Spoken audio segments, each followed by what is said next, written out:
Truly living to the point of transformation, because when we get to that point where we are taken so seriously that our lives are at stake, that's the point of transformation, I think. Yeah. First of all, a question. Sure.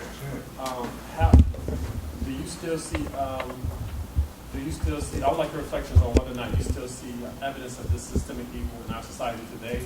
Has this been in some way transcended through time since the assassination of Martin Luther King and Malcolm X?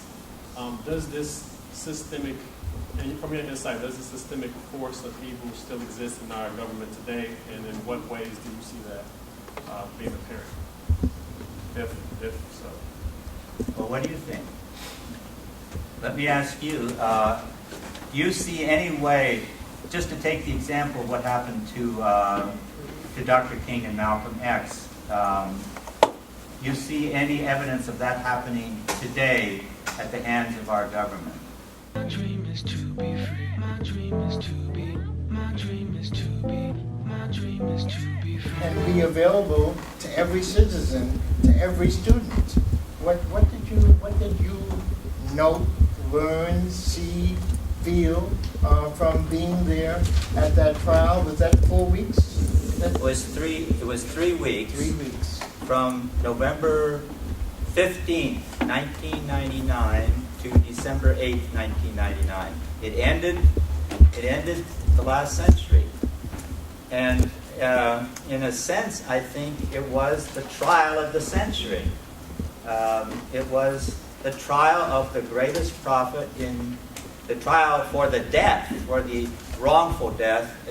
That's the kind of terminology that was used in the trial. It was a wrongful death lawsuit by the King family. The King family had the courage to initiate a wrongful death lawsuit in which the unnamed co-conspirators were the government agencies of the United States. That took a great deal of courage to do that. So they gave us a gift by doing that. And, they get damages if they win the trial, which they did. Damages for the killing of the greatest prophet in American history, Dr. Martin Luther King. How much money do you think they asked in that trial? $100. Desire for money. And they won the trial, and the man who was there in the courtroom, he couldn't have given them much money in the first place. But to be in that courtroom and to hear the testimony of a multi-layered conspiracy that involved mafia intermediaries at the lower levels, Memphis police officers, CIA and FBI officials, and a United States Army Special Forces sniper team. I'll repeat that.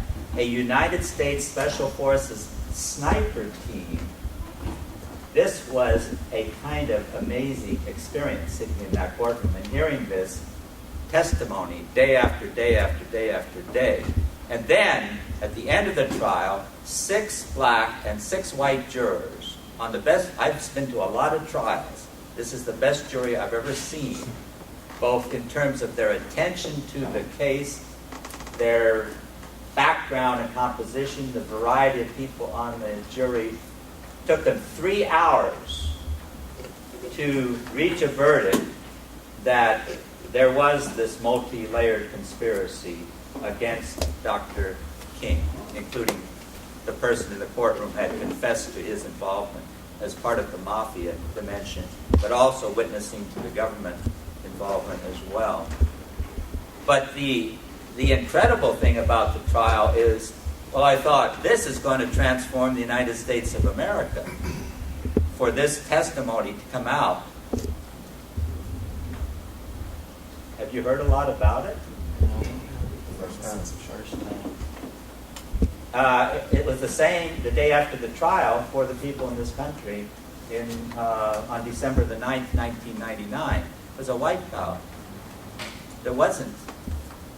The little coverage there was to the trial was of people who came in and discredited it, who'd never heard the testimony. I know because the New York Times, for example, their reporter sat next to me. She came in 3 days before the end of the trial. She heard none of the testimony, and she obviously had some kind of a purpose or agenda or assignment to discredit the trial, because that's what she did in her story. But she had not heard any of the testimony. She just heard summaries. What did her story say? Pardon me? What did her story say? Her story said the judge was asleep, that the jurors weren't paying attention, that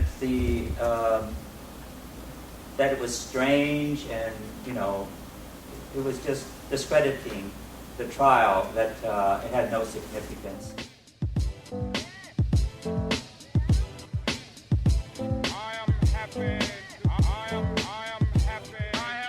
So when Gandhi talks about experiments in truth, he's talking the same kind of terminology, spirituality, as Einstein is when he says E equals mc squared. When Einstein says E equals mc squared, that's a city explodes. When Dr. King's talking about the beloved community, he's talking about the world exploding with the power of love. And that's not an exaggeration. He's talking about something that he experiences, so he can articulate it in a way that we experience it when we listen to or see this man and the community that traveled through those years. That was a powerful, powerful community, and it's still traveling in all kinds of ways. There are people in this room who traveled with it and who exemplify that community. So that's power. And people in power, what we call power normally, which is a very low kind of power, they're afraid of it. And so, for me, the worst thing in these assassinations is not the murder. It's the lie. Well, I was going to ask if you, Dr. Hardin, and Mr. Douglas would help us get a sense of the mood of the nation and the conversations that were happening after Dr. King's assassination. Were you all in the movement thinking about who was involved? What were the questions that you were asking then? I felt like that would be useful for those of us that, we're asking these questions now, and of course we have the benefit of being able to know more now because of the distance. But I'm just wondering, what were the conversations happening then?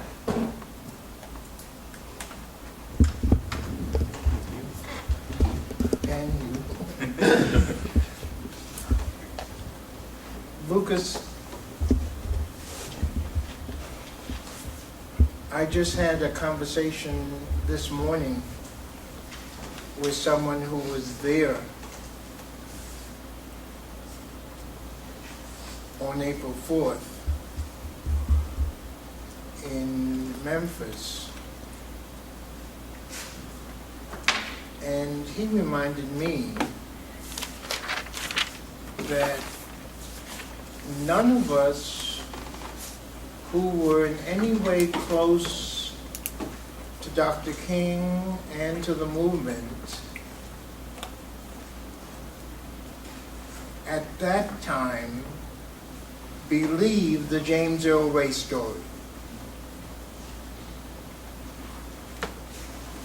I don't at this point remember all the reasons for the lack of belief, but one of them was clearly that by that time we had learned about the fact that the FBI and the CIA were deeply involved in actions to subvert the movement, not just King, but the entire movement that was challenging the country and its talk about believing in democracy when it was not acting in that way.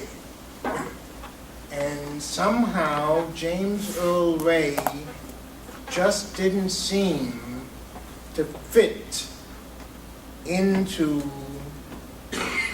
a space that had been defined, for instance, as I told you, by the head of the FBI saying Martin Luther King is the most dangerous Negro in America.